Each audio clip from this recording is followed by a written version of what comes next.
امریکی کانگریس میں صدر ٹرمپ کے خلاف مواخذے کی کارروائی شروع ہو چکی ہے۔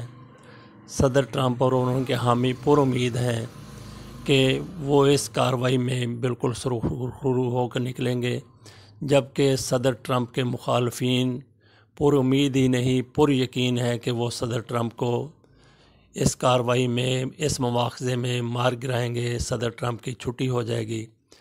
لیکن مجھے یقین ہے کہ صدر ٹرمپ نہ صرف اس مواخذے سے بچ جائیں گے بلکہ وہ آئندہ کے لیے دوسری ٹرم کے لیے صدر بھی وہی منتخب ہو جائیں گے۔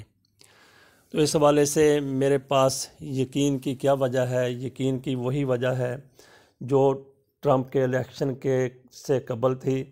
ایک میں نے ان دنوں کالم لکھا تھا 9 اکتوبر 2016 کو۔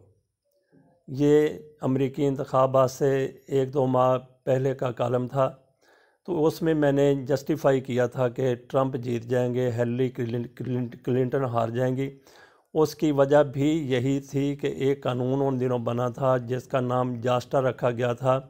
یہ امریکی قانون تھا جس کے مطابق کہا گیا تھا کہ 9/11 میں حصہ لینے والے لوگوں کا چونکہ تعلق سعودی عرب سے تھا، اس لیے سعودی عرب جو ہے وہ جتنے لوگ مارے گئے 9/11 میں ان کے لواحقین کو سعودی عرب معاوضہ ادا کرے۔ اس میں آپ اندازہ لگا لیں، اگر سعودی عرب کی طرف سے سپانسر کیا گیا ہوتا ان دہشت گردوں کو، جس طریقے سے لیبیا نے ایک امریکی جہاز مار گرایا تھا جس میں 200 مسافر مارے گئے تھے اور ملبہ سارے کے سارا لیبیا کے اوپر پڑا تھا، لیبیا کو معافی مانگنا پڑی تھی، لیبیا کو ہرجانہ دینا پڑا تھا۔ اسی طریقے سے اگر کسی بھی ملک کے سپانسرڈ دہشت گرد ایسا کرتے تو اس ملک کے اوپر سارا کچھ جائز تھا، اس کو جرمانہ بھی دینا پڑنا تھا، معافی بھی اس نے مانگنی تھی۔ لیکن ان لوگوں کا تعلق پیدا یہ ضرور سعودی عرب میں ہوئے ہوں گے، لیکن ان کا سعودی حکومت سے کوئی تعلق نہیں تھا، نہ ہی اس کے پیچھے سعودی حکومت تھی، نہ سعودی حکومت نے ان کو سپانسر کیا تھا۔ اس کے باوجود امریکہ میں ایک قانون بنا دیا گیا کہ سعودی عرب معاوضہ ادا کرے، جس کا عقل سے کوئی تعلق ہی نہیں ہے۔ کوئی باشعور آدمی ایسا سوچ ہی نہیں سکتا کہ آپ ایسا قانون بنا دیں کہ سعودی عرب 3000 سے زائد لوگوں کو معاوضہ ادا کرے، اس لیے کہ دہشت گردوں کا تعلق سعودی عرب سے تھا اور سعودی عرب کو بھی وہ دہشت گرد مطلوب تھے۔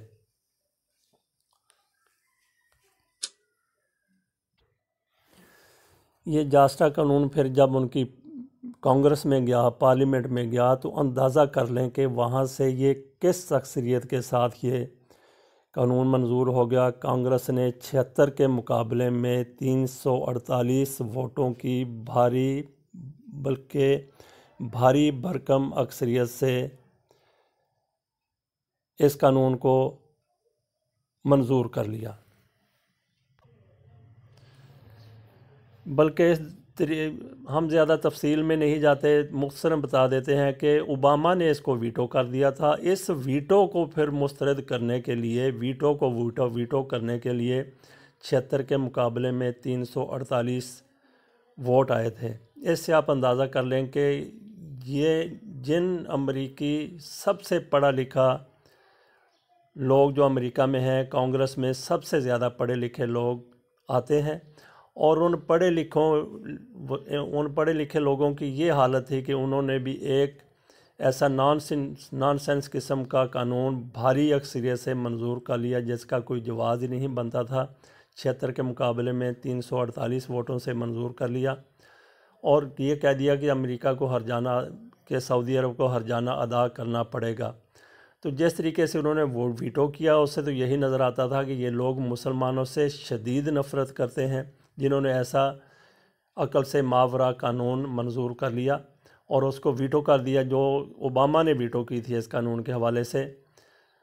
تو انہی دنوں انتخابی مہم جاری تھی اور ٹرمپ مسلمانوں کے بارے میں جو کچھ کہہ رہے تھے، اور ہیلری جو کچھ کہہ رہی تھی وہ دنیا کے سامنے تھا۔ ہیلری یقیناً مسلمانوں کے لیے ایک نرم گوشہ رکھتی تھیں، جبکہ ٹرمپ مسلمانوں کو ان کے پیچھے پڑے ہوئے تھے، مسلمانوں کو امریکہ سے نکالنے کی بات کر رہے تھے، ہر جگہ کے اوپر مسلمانوں کو دبا کے رکھنے کے اعلان کر رہے تھے۔ یہ انتخابی مہم کے دوران کی بات ہے جب یہ قانون پاس ہوا، تو ان دنوں میں نے آرٹیکل لکھا تھا، جیسا کہ میں نے پہلے بھی بتایا آپ کو، 16 اکتوبر 2016 کو. اس میں میں نے کہا تھا کہ اس بنیاد کے اوپر جب امریکہ کا سب سے بڑا پڑھا لکھا طبقہ وہ اس حد تک چلا گیا ہے مسلمانوں سے نفرت میں، تو وہ باقی امریکی جو ہیں وہ بھی اسی نقش قدم پر چلتے ہوئے سپورٹ کریں گے اس کو، ٹرمپ کو، اور ہیلری ان الیکشن میں ہار جائے گی. اور ایسا ہی ہوا، ہیلری ہار گئی اور ٹرمپ جیت گئے، جو بد دماغ بھی مانے جاتے ہیں، گنے جاتے ہیں، شمار کیے جاتے ہیں. آج بھی ان کے بارے میں لوگوں کی رائے یہی ہے. لیکن آج بھی ایجنڈا صدر ٹرمپ کا وہی ہے جو پہلے تھا. آپ نے دیکھ لیا فلسطین کے حوالے سے ان کی اندر کی جو اناد ہے وہ بھی سامنے آ گیا. اسرائیل کی وہ کس طریقے سے مدد کر رہے ہیں، کس طریقے سے حمایت کر رہے ہیں، وہ بھی دنیا کے سامنے آ گیا. تو وہ مسلمانوں کو جس حد تک دبا کے رکھنا چاہتے تھے، ابھی ان کا ایجنڈا مکمل نہیں ہوا. تو یہ دیکھیں کہ اب پھر معاملہ کانگریس میں گیا ہے، اسی کانگریس میں گیا ہے جنہوں نے شدید نفرت کا اظہار کیا تھا مسلمانوں سے، اور ٹرمپ ان کے ایجنڈے کو آگے بڑھا رہا ہے. تو مجھے نہیں نظر آتا کہ یہ کانگریس ٹرمپ کے خلاف، ان کے خلاف کوئی ایسا مواخذہ کر سکے گی، کیونکہ ابھی تک ٹرمپ نے وہ ایجنڈا مکمل نہیں کیا. وہ دیکھیں کہ اگلے ٹینور میں مکمل ہوتا ہے یا اس سے بھی اگلے ٹینور میں، اور اس سے بھی اگلے ٹینور میں ٹرمپ جیسے لوگ آ کے مکمل کرتے ہیں. تو میرے اس سارے ڈسکشن کی بنیاد، میرے اس سارے تجزیے کی بنیاد صرف اسی ایک بات کے اوپر ہے کہ عام امریکی سے لے کے اعلیٰ ترین عہدوں تک پہنچے ہوئے لوگ، کانگریس کے پڑھے لکھے لوگ مسلمانوں سے شدید نفرت کرتے ہیں، اور ٹرمپ ایسی نفرت کا، مسلمانوں سے نفرت کا ایک استعارہ اور علامت بن کے سامنے آیا ہے. تو جب تک وہ اپنے ایجنڈے میں کامیاب نہیں ہو جاتے، کانگریس اور دیگر امریکی ان کی حمایت جاری رکھیں گے. تو اسی بنیاد پہ میں کہہ سکتا ہوں کہ صدر ٹرمپ کے خلاف مواخذے کی کارروائی کامیاب نہیں ہوگی.